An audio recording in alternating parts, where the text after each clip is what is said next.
Assembly ఎన్నికల్లో ఓటమి నుంచి బయటపడుతున్న బీఆర్ఎస్ పార్టీ లోక్సభ ఎన్నికలపై ఫోకస్ చేసింది. సర్జరీ తర్వాత కోలుకుంటున్న మాజీ సీఎం కేసీఆర్ లోక్సభ ఎన్నికల కార్యాచరణపై నేతలకు దిశానిర్దేశం చేస్తున్నట్లు తెలుస్తోంది. ఇక కేటీఆర్, హరీష్ రావులు జిల్లాలో పర్యటిస్తూ కేడర్ను అప్రమత్తం చేస్తున్నారు. ఇప్పటికే హరీష్ రావు మెదక్ పార్లమెంట్ పరిధిలోని పలు నియోజకవర్గాల్లో సభలు నిర్వహించారు.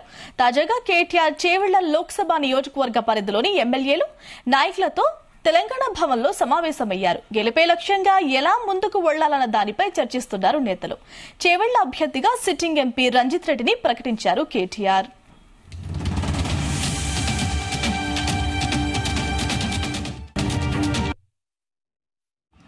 అసలు తెలంగాణ రాష్ట్రం అంటేనే బీఆర్ఎస్ పార్టీ అంటే తెలంగాణ రాష్ట్రం. మా నెరేటివ్ ఒకటే ఉంటుంది, తెలంగాణ రాష్ట్రం బాగోలు గురించి. ఇంత 9 సంవత్సరాల అద్భుతాలు చేసి తెలంగాణ రాష్ట్రాన్ని ఒక తలమానికంగా భారతదేశం చేసిన తర్వాత కూడా ఇవాళ కాంగ్రెస్ వాళ్ళు చేసిన ఆరోపణల గురించి నిన్న మా వర్కింగ్ ప్రెసిడెంట్ కేటీఆర్ గారు చెప్పడము, ఆ శ్వేతపత్రంలో ఏమేం చేయడం జరిగిందో అవన్నీ చెప్పడము, అందరు చూస్తున్నాం కదా. చెప్పడం ఒక వంతు, చేసి చూపెట్టింది ఒక వంతు. సో మేము చేసింది చెప్తాం, వాళ్ళు చేయబోయేది చెప్తారు. ఎన్నాళ్ళు చేసినా వాళ్ళు ఏవైతే గ్యారంటీలు ఇచ్చినారో ఒక 6 గ్యారంటీల గురించి అందరూ మాట్లాడుతున్నారు. కానీ వాళ్ళు మొత్తం ఇచ్చిన గ్యారంటీలు 412 గ్యారంటీలు ఉన్నాయి. ఎన్ని అమలు చేస్తారు? మేము అమలు చేయని ఎన్ని అమలు చేసేబోయే ప్రయత్నంలో అన్ని కార్యాచరణ కాలేదన్నదే 3-4 అంశాల మీద ఇంత డిస్కస్ చేస్తుంది. సో 412 హామీలు ఇచ్చిన కాంగ్రెస్ పార్టీ ఏం నెరవేరుస్తుందని అందరం చూద్దాం. తెలంగాణ రాష్ట్రాన్ని ఇక్కడ దాకా తీసుకొచ్చిన అంశాన్ని నిజంగా అప్రిషియేట్ చేస్తే బాగుండేది. ఏమి చేయలేదని చెప్పడం తప్పదే అంటున్నారు. నిజంగా చాలా వ్యత్యాసం ఉంటే వాళ్లకు మనకు ఓటింగ్ పర్సంటేజ్లో ఏం మాట్లాడి నడిచేది. ఇవాళ ఓటింగ్ పర్సంటేజ్లో 1.85% డిఫరెన్స్లో మేము ఓడిపోయాం. సరే, వాళ్ళ అదృష్టం వాళ్ళు గెలిచారు. మేము దానికి ఎన్నడూ కామెంట్ చేయలేదు. కానీ వాళ్ళు వేలెత్తి చూపెట్టడం, అసెంబ్లీలో పదే అన్ని డిపార్ట్మెంట్స్ మీద ఆరోపణలు చేయడం తప్పని చెప్పి నిన్న కేటీఆర్ గారు శ్వేతపత్రం రిలీజ్ చేయడం చాలా పర్ఫెక్ట్ ఉంది. ప్రజలందరూ చూస్తున్నారు. గెలిపే లక్ష్యంగా పోవాలి 16 కాన్స్టిట్యూన్స్ లో అన్న ఒక ధ్యేయంతో ఈ రోజు చేవెళ్ల పార్లమెంట్ కాన్స్టిట్యూన్స్ మొదలెట్టారు. నన్ను అభ్యర్థిగా చెప్తూ నువ్వే పని చేసుకో అని చెప్పడము, అందరితో రివ్యూ చేసి ఈ రాబోయే 10-15 రోజులు కార్యాచరణ ఏంటో డిస్కస్ చేశాం. అన్ని మండల్ వైజ్ రివ్యూ చేయాలి, మండల్ వైజ్ కలవాలి, అన్ని రివ్యూ చేసుకుంటూ రాబోయే 15 రోజులు ఏమేం చేయాలని చెప్పి మేము డిసైడ్ చేసుకోవడం జరిగింది. జనవరి 3 నుండి మొదలెడతాం తిరగడము. సో అట్లా ఈ ఒక్క కాన్స్టిట్యున్సీ కాకుండా అన్ని కాన్స్టిట్యున్సీస్ రాబోయే రోజులు ఏమేం చేయాలో డిస్కస్ చేస్తారు. అందరు అభ్యర్థుల గురించి డిస్కస్ చేసి ఫైనల్ గా కార్యాచరణ ఏదో చెప్పాలని డిసైడ్ చేస్తారు. అసెంబ్లీ ఎన్నికల్లో ఓటమి నుంచి బయటపడుతున్న బీఆర్ఎస్ పార్టీ లోక్సభ ఎన్నికలపై ఫోకస్ చేస్తుంది. సర్జరీ తర్వాత కోలుకుంటున్న మాజీ సీఎం కేసీఆర్ లోక్సభ ఎన్నికల కార్యాచరణపై నేతలకు దిశానిర్దేశం చేస్తున్నారు. ఇక కేటీఆర్, హరీష్ రావులు అయితే జిల్లాలో తెగ పర్యటిస్తూ కేడర్ని అప్రమత్తం చేస్తున్నారు. ఇప్పటికే చేవెళ్ల అభ్యర్థిగా సిట్టింగ్ ఎంపీ రంజిత్ రెడ్డిని ప్రకటించారు కేటీఆర్. మరి 17 లోక్సభ స్థానాల్లో బీఆర్ఎస్ పార్టీ ఎలా దూసుకువెళ్లబోతోంది? రీసెంట్ గా మనం చూసాం, అసెంబ్లీ ఎలక్షన్స్ లో ఓటమి పాలైంది బీఆర్ఎస్ పార్టీ. మరి లోక్సభ ఎలక్షన్స్ కి ఎలా సన్నద్దమవుతుందో తెలుసుకునే ప్రయత్నం చేద్దాం. మా బ్యూరో చీఫ్ నరేందర్ అడిగి తెలుసుకుందాం డీటెయిల్స్. నరేందర్. రైట్ గాయత్రి, తెలంగాణలో రీసెంట్ గా అసెంబ్లీ ఎన్నికల్లో బోల్తా పడినటువంటి బీఆర్ఎస్ పార్టీ మున్ముందు జరిగేటువంటి ఎన్నికల్లో ఖచ్చితంగా మంచి పర్ఫార్మెన్స్ ఇవ్వాలని పార్టీ అధినేత కేసీఆర్, వర్కింగ్ ప్రెసిడెంట్ కేటీఆర్ కు అలాగే హరీష్ రావుకు దిశానిర్దేశం చేశారు. దీనిలో భాగంగానే ఇప్పుడు తేరుకున్నటువంటి బీఆర్ఎస్ పార్టీ ఒక్కొక్క అసెంబ్లీ నియోజకవర్గం బేస్డ్ గా, అంటే లోక్సభ స్థానాలు మేజర్ గా చేసుకుంటూ ఆయా నియోజకవర్గాల ఇన్ఛార్జీలతోనూ ఓడిపోయిన వాళ్ళు అలాగే గెలిచిన ఎమ్మెల్యేలందరితో కూడా పార్లమెంటు నియోజకవర్గాల వారీగా విడతల వారీగా సమావేశాలు ఏర్పాటు చేయాలనుకున్నటువంటి నిర్ణయాన్ని అయితే తీసుకొచ్చారు. ఈ రోజు ముందుగా పక్కనే ఉన్నటువంటి చేవెళ్ల పార్లమెంటు పరిధిలోని ముఖ్య నేతలతో బీఆర్ఎస్ వర్కింగ్ ప్రెసిడెంట్ కేటీఆర్ సమావేశమయ్యారు. ప్రస్తుతం సిట్టింగ్ గా ఉన్నటువంటి ఎంపీ రంజిత్ రెడ్డి ఈ కార్యక్రమానికి హాజరయ్యారు. వాళ్ళతో పాటు ఎమ్మెల్సీ పట్నం మహేందర్ రెడ్డి, అలాగే సవితా ఇంద్రారెడ్డి, మాజీ మంత్రి ప్రకాష్ గౌడ్, కాలే యాదయ్య, అరికపూడి గాంధీ, పలువురు మాజీ ఎమ్మెల్యేలు కూడా ఇదందరూ కూడా ఈ పార్లమెంటు పరిధిలో ఉన్నటువంటి ముఖ్య నేతలు, ఓడిపోయిన వాళ్ళు, గెలిచిన వాళ్ళందరూ కలిసి ఒక సమావేశం అయితే ఏర్పాటు చేసుకున్నారు. వచ్చే పార్లమెంట్ ఎన్నికల్లో అనుసరించాల్సిన వ్యూహము, తాజాగా జరిగినటువంటి పరిణామాలు, మొన్న ఓటమి గల కారణాలు, ఎక్కడెక్కడ ఈ నియోజకవర్గంలో ఓడిపోయినటువంటి సీట్లలో ఎందుకోసం ఓడిపోయేది, భవిష్యత్తులో పార్లమెంట్ ఎన్నికల్లో ఇక్కడే ఈ చేవెళ్ల పార్లమెంటు పరిధిలో మనకున్నటువంటి మైనస్లు ఏంటి, అక్కడ ఓడిపోతే దాన్ని ఎట్లా మనం అధిగమించగలం అన్నటువంటి విషయంలో కేటీఆర్ అందరితో కూడా మాట్లాడాడు. అదే సమయంలో చేవేళ్ల సిట్టింగ్ ఎంపీగా ఉన్నటువంటి రంజిత్ రెడ్డి మళ్ళీ నీకే టికెట్ ఇస్తాము, నువ్వు యాజ్ యూజ్ గా మళ్ళీ ముందుకు వెళ్ళాలి, నువ్వే పని చేసుకోవాలి అనేటువంటి విషయం మీద ఆయన చెప్పినట్టుగా కూడా సమాచారం. అదే విషయాన్ని ఆ పార్టీకి సంబంధించినటువంటి నేతలు బయటకు వచ్చి మాట్లాడే ప్రయత్నం చేశారు. దీనికి సంబంధించి రంజిత్ రెడ్డి కూడా చెప్పారు, ఎందుకంటే ఇప్పుడు ప్రజెంట్ ఎక్కడెక్కడైతే ఇబ్బందులు ఉన్నాయో అవన్నీ కూడా ముందుకు తీసుకెళ్లడానికి మేము సమావేశం ఏర్పాటు చేశాము, ఖచ్చితంగా ఇది మాకెంతో ఉపయోగపడుతుందని కూడా చెప్పారు.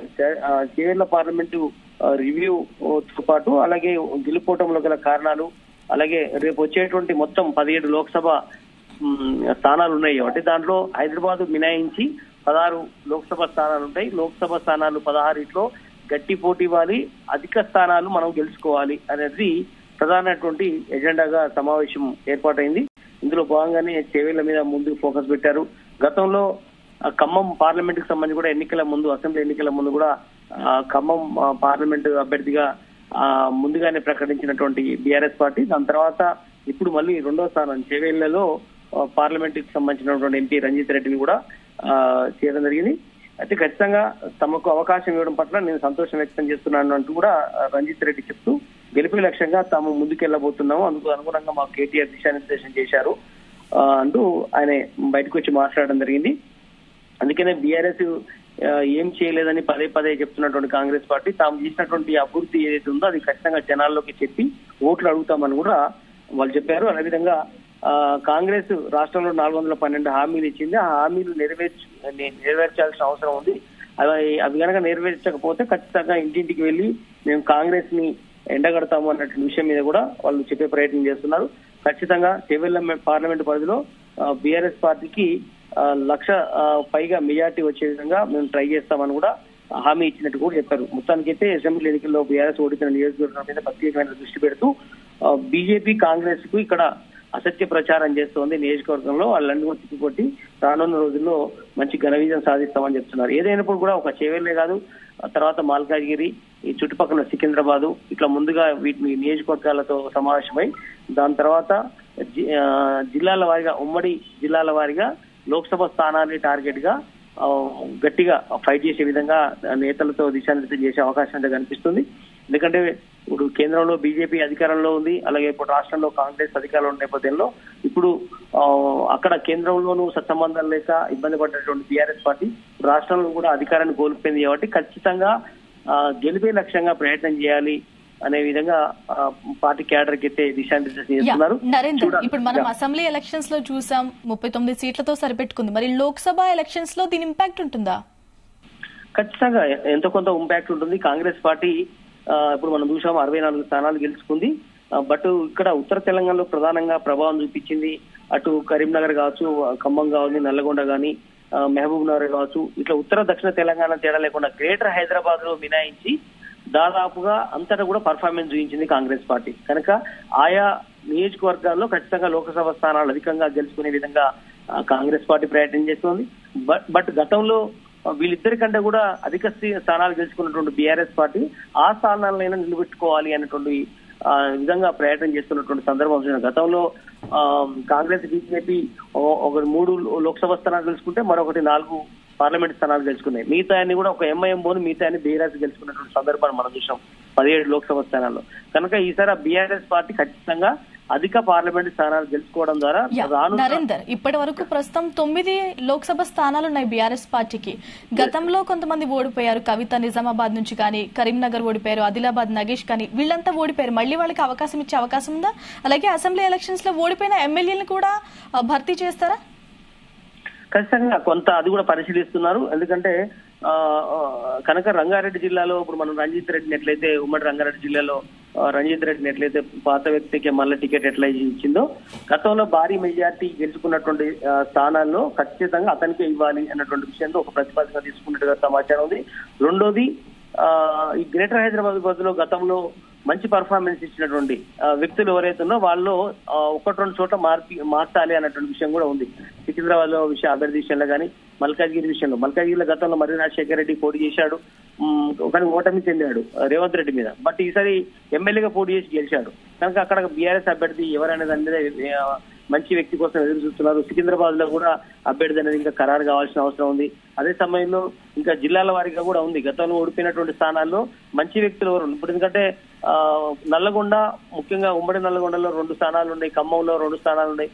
వీటిలో ఎవరెవరిని పెట్టాలి అన్న దాని మీద ఇప్పుడు పెద్ద కసరత్తు నడుస్తుంది.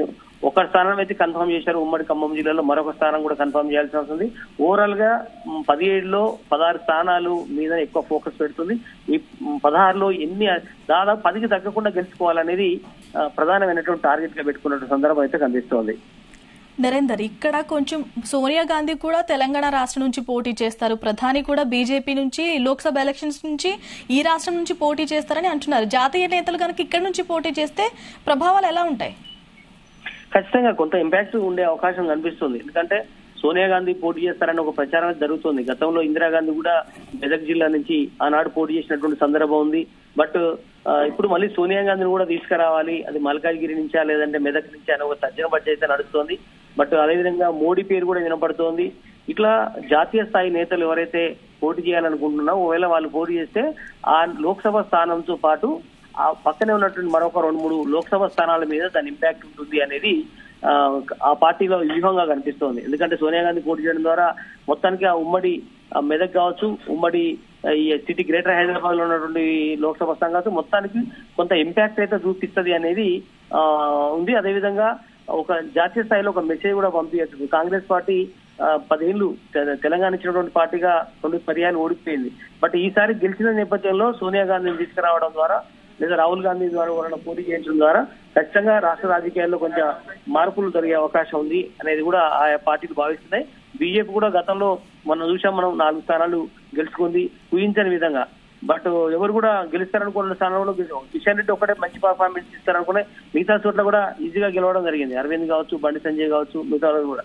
కానీ మొన్న ఓడిపోవడం జరిగింది అసెంబ్లీ ఎన్నికల్లో వాళ్ళిద్దరు. సికింద్రాబాద్ నుంచి ఆయన పోటీ చేశాడు గతంలో, ఈసారి అసెంబ్లీకి పోటీ చేయలేదు కిషన్ రెడ్డి. ఇట్లా గతంలో పోటీ చేసిన వాళ్ళందరికీ టికెట్లు ఇవ్వాలి అనేటువంటి విషయంలో బీజేపీ కొంత అనుకుంటున్నట్టుగా సమాచారం ఉంది. కాంగ్రెస్ నుంచి కొంత మార్పులు చేర్పులు చేసే అవకాశం ఉంది. ఖచ్చితంగా చాలా జిల్లాల్లో కాంగ్రెస్ ఎమ్మెల్యే గెలిచారు కాబట్టి ఆ ఎమ్మెల్యేల అభిప్రాయాలను తీసుకొని కాంగ్రెస్ పార్టీ ఎంపీ అభ్యర్థులను సూచించాలన్నటువంటి నిర్ణయానికి వచ్చినట్టుగా తెలుస్తుంది. బీఆర్ఎస్ కూడా అదే స్థాయిలో వాళ్ళ అభిప్రాయాలు తెలుసుకుంటూ గతంలో వచ్చినటువంటి మెజార్టీని చూసుకొని ప్రజాభిప్రాయాన్ని దృష్టిలో పెట్టుకొని ఖచ్చితంగా గెలుస్తున్న సర్వే చేయించిన తర్వాతనే పోటీ చేయించాలనేటువంటి ఆలోచన ఉన్నట్టుగా తెలుస్తోంది. గాయత్రి.